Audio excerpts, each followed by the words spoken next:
I'd like to talk about left-hand positioning today. First, put your first finger on the 5th fret 3rd string, your second finger on the 6th fret 3rd string, your third finger on the 7th fret 3rd string, and your fourth finger on the 8th fret 3rd string. Your first finger should be slightly to the left. Your second finger should be straight on. Your third finger should be straight on. What I mean by straight on is not leaning left or right, just straight towards the fretboard. Your fourth finger should be leaning to the right a little bit. Your thumb should be in the middle of the neck behind the fingers, roughly behind fingers 1 and 2. So this is a very simple exercise to orient your hand to how it should be positioned on the fretboard that doesn't require you playing anything with your right hand. So hopefully you're already in the right position for string number 3. Your thumb should be pretty well exactly in the middle of the neck, more or less, and your fingers should be bent at the tip joint, like a grip almost. If you take a look at my fingers, how it looks. Now, as an exercise, we're going to move this position, this hand position or grip, we're going to move it to the first string. And when you move to the first string, your thumb won't stay in the middle of the neck. Your thumb will go with your fingers. If you keep your thumb in the middle of the neck, it's going to look like that rather than this. So your thumb moves with your fingers. In other words, you're going to have to lift up your thumb and move that positioning around. And this is a really good exercise to orient your left hand to how it should be positioned. And the reason why you're doing it the 5th fret opposed to the 1st is the 1st fret for anyone with smaller hands, or even someone who has larger hands and they aren't stretched from playing guitar a lot of years or anything. It allows you to relax. This is going to give you more tension in your left hand if you do it down here. You want to do it in 5th position, especially if you're a beginner. So 3rd string to 1st string, back and forth, and just pick up your thumb. And then move it to the 6th string. And then back to your 3rd. And when you move it to the 6th string, same thing, your thumb's going to pick up and it's going to go higher. It's going to follow your fingers. And what I mean, maybe I can get a picture of this. So what I mean by that is your thumb's here for 3, it's here for 1, it's gone lower, back to 3, then to 6, 3, 1, 3, 6. And you don't have to press hard. Like that. Once you can do this, you can do it to all the strings. And this will also develop grooves. If you get your grooves in your fingertips, if you get your fingers conditioned doing this, which is important. Next thing, once you can do this, is to go back to that first position. And these are minimum pressure exercises.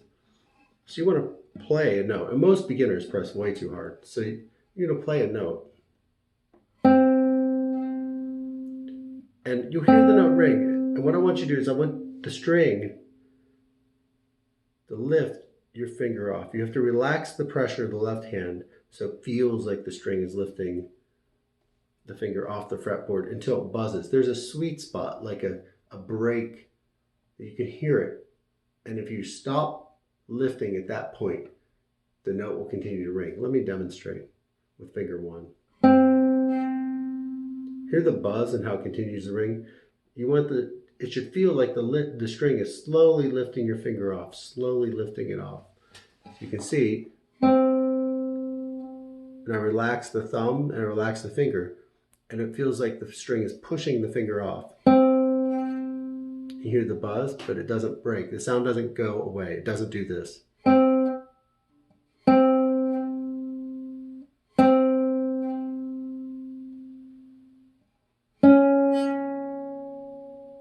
And that's it with the second too, the second finger. So once you do it with one, and you can do it, and some fingers are easier to do this with than others. So you can do 1,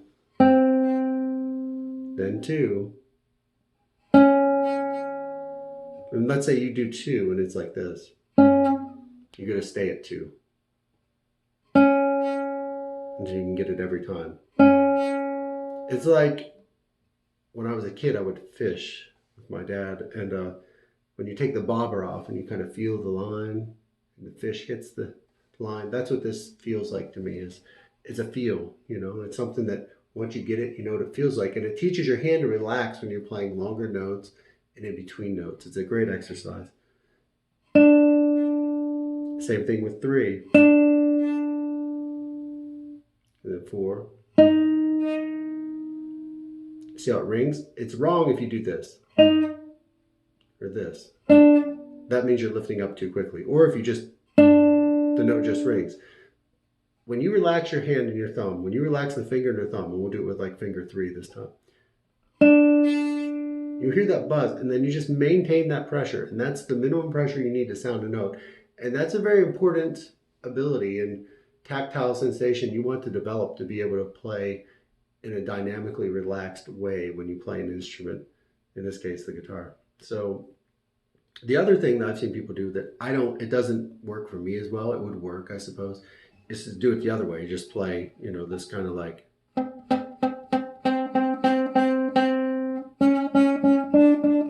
And once you become sensitive to it, you can go right to the break. I'm right at it.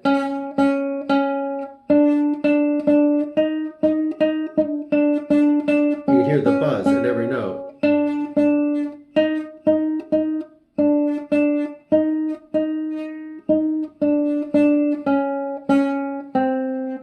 And that's just from this basic position on the 3rd string. You practice all that. When you master on the 3rd string, you should do it on all strings. And you'll find it to be more difficult on some than others. So my students, hopefully you're practicing this daily, and anyone else, good luck and happy practicing.